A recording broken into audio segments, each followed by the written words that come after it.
G'day again, welcome back to Dad vs Son and our playthrough of Next War Vietnam from GMT, and we're about to go on with turn 4, the last turn in this scenario. So the whole idea is for somebody to hold the majority of the Hanoi urban hexes at the end of this turn, and whoever holds the majority wins the game. So let's see what we can do. First things first, the weather.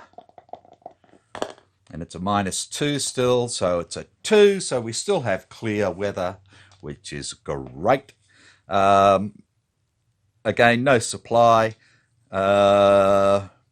This is a contested turn, so there's only the basic movement and combat phase. So it's a 1 attack and that's it. Righto, so first things first is the air. Standard air. Let's see what the Chinese get. And they have a 5, which is 7 air points. And the Vietnamese have an 8, which is 0. And they had 1 air point destroyed last turn as well, so it was going to be 0 predominantly. So we have 13 to 0, which is still air superiority. Sorry, they've got 7 and 8 is 15, I think. Yeah, that's still at the top of air superiority. They don't get air supremacy. Right. So we have all this stuff again, where we go for the sea. Let's see if we can get this right again. So it's not a weather storm. The weather's not stormy. So we pick an inshore box. So I'll go up to the Gulf of Tonkin inshore box. Is it occupied by naval units of both sides? No.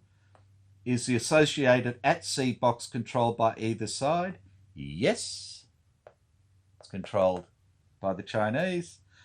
Is the inshore box controlled by the other side? No. Or is the inshore box occupied by a naval unit of the side that does not control it? No. Is the inshore box contested? No, so we don't have to worry about that. It'll be the same here, but not here. So we're going to have to roll for control, and it's a -2. And we have a 1, so it's now Chinese-controlled inshore box for the Spratlys, and then we roll for the sea zones. So we have a -5 up there. So that's Chinese, a -2 and a -2. South China Sea is a 4, which I believe is contested. Yeah. And, oops, sorry. Contested sea zone.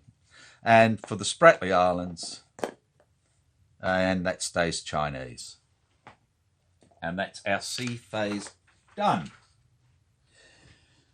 Right, again, no mine clearance or anything like that. So we go straight into the basic movement and combat phase for the first player, which is the Chinese. Righto.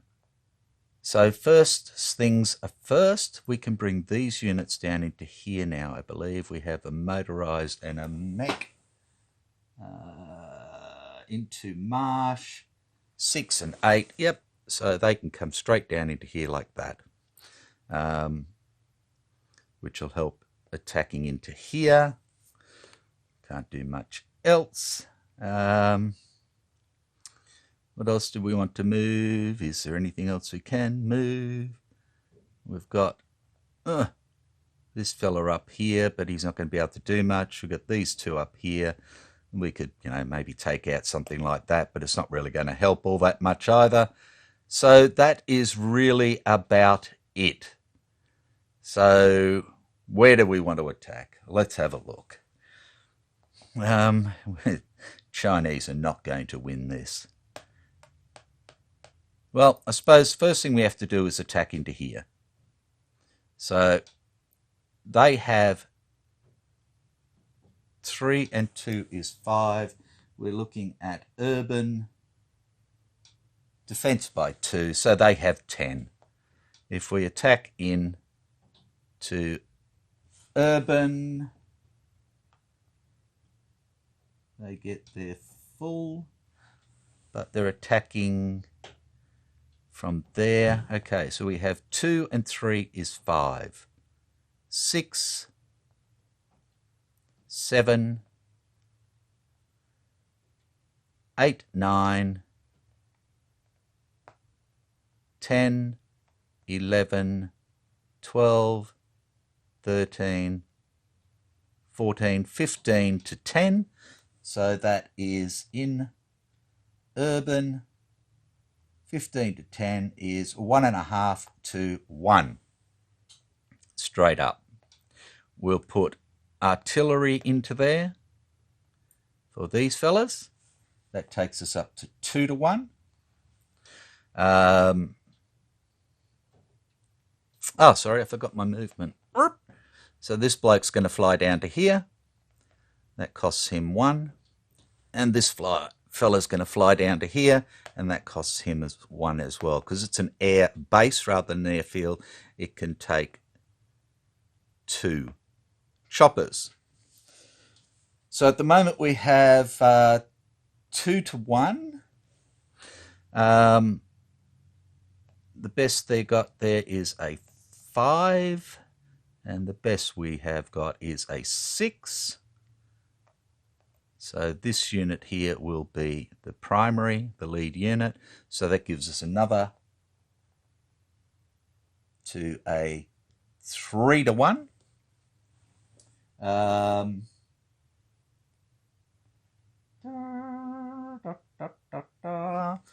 Righto, so that gives us a 3 to 1. Let's just put this shit back up here.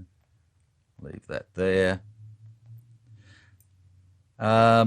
Okay, and we're using yellow here, so we can use the yellow one there, and that will be its final. So combat chopper is good. That gives us a -1.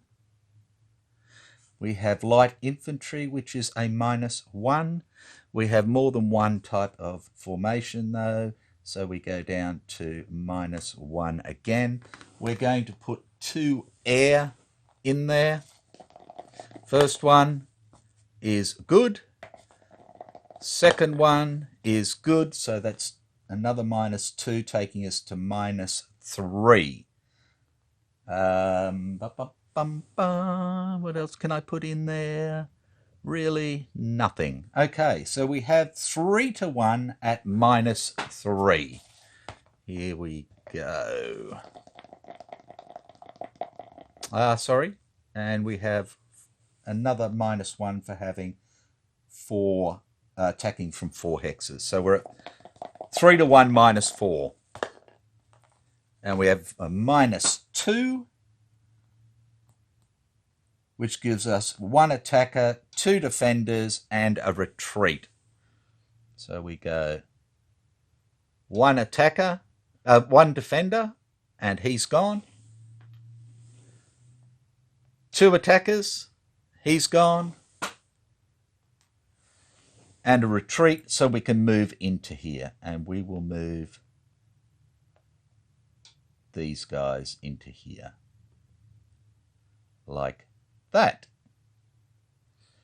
Right, so all these have attacked and we've got in there. Now, that's wonderful. Righto, so next we need to take this out. But it's not going to happen, is it? Because we've got 7 is 14 there, and I've got 2, 4, 5, 6, 7, 8, 9. 9 to 14. I've got to do it. Okay, so we have urban at 9 to 14 is a 9 to 14 is a 1 to 1, but a plus 1.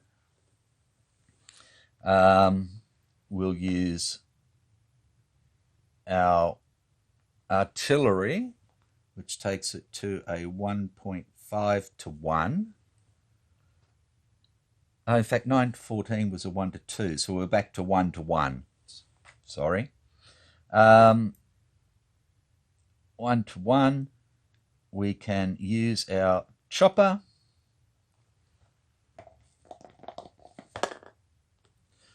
which is good. So that takes us back to a die roll modifier 0. We'll use 2 air points, leaving us 3. First one, does not make it.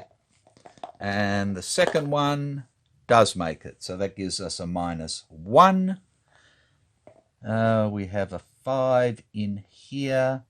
So we'll use this little fella. That gives us a 1.5 to 1. It's only a single unit, but only 2, so we don't get anything extra for attacking into there.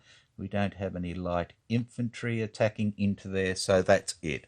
It's a 1.5 to 1 with a -1. So we have a 2, and a 2 is 1 attacker, which simply leaves us to attack into here. We can't attack into there. So we will go 1, 2, 3, 4, 5, 6, 7, 8, 9, 10, 11, 12, 13, 14 into there, which is good. 14 into there using a yellow and purple. So,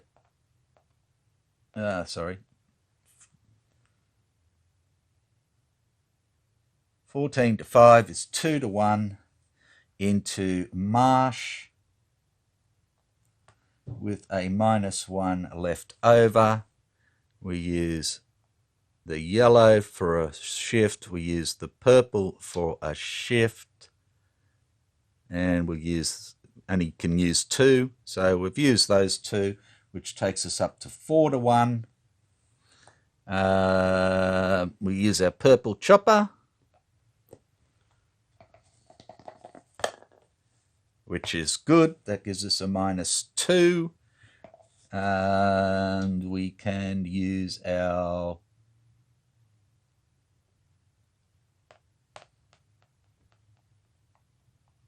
yellow chopper,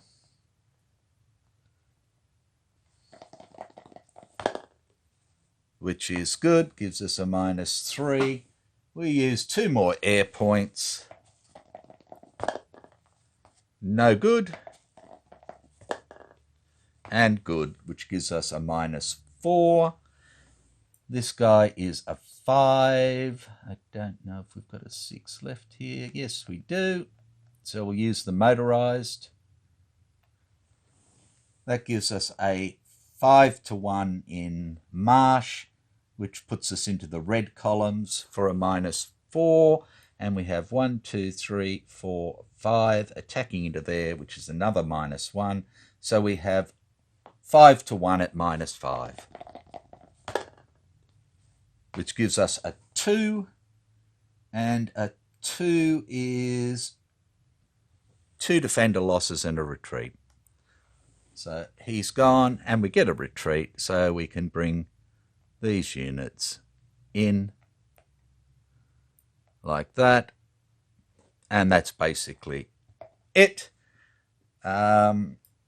we go into the second movement segment. So the only thing that the Vietnamese could do would be to try and chew up some of these. And in this game, it's not going to really matter because these guys aren't going to get any more attacks in here. So realistically, that's the end. There's really not much else to do.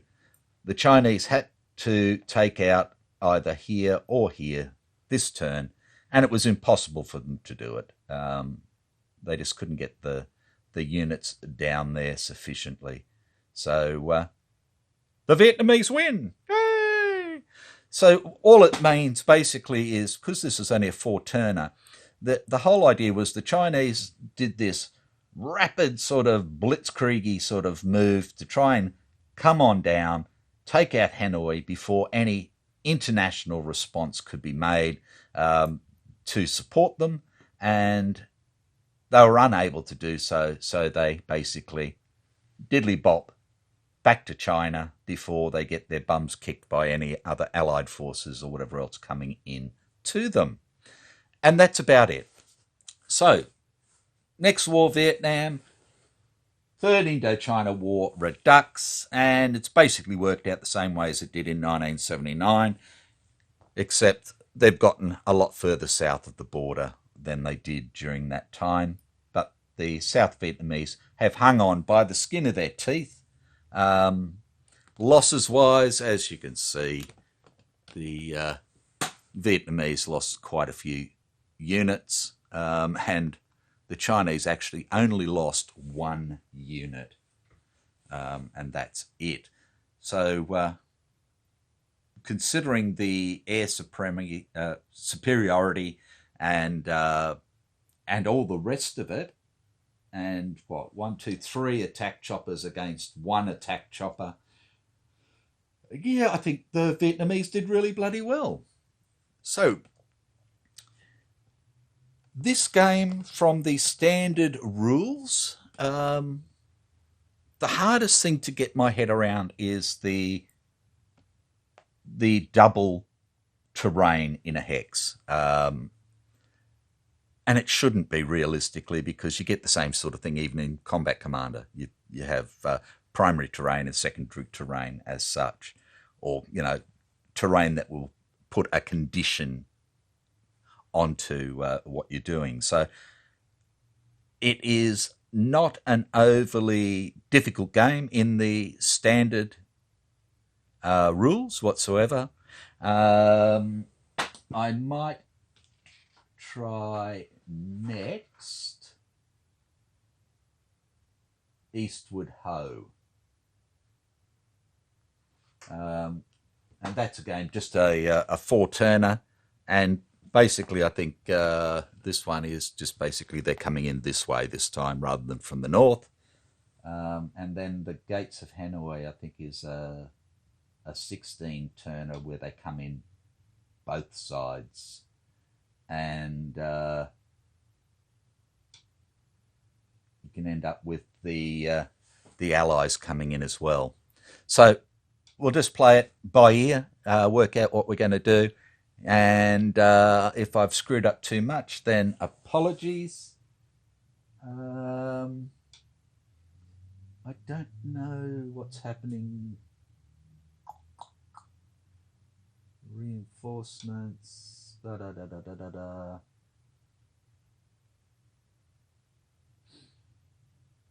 Yeah, I'll just have to have a look at it and see if we can work out maybe the supply rules for this. So I believe that you can use replacement points to grab mobile supply units and things like that. So maybe it's I'll see whether I can bring the supply rules in, but they're still a little bit murky to me, and I'm not sure how that's going to do. I don't think we're using the headquarters markers again, other than probably Hanoi. No. No headquarters markers again, so we'll see what happens. So again, take care. Thank you very much. I enjoy and appreciate the responses and that. And so I will see you next time. I've dribbled on long enough. Bye.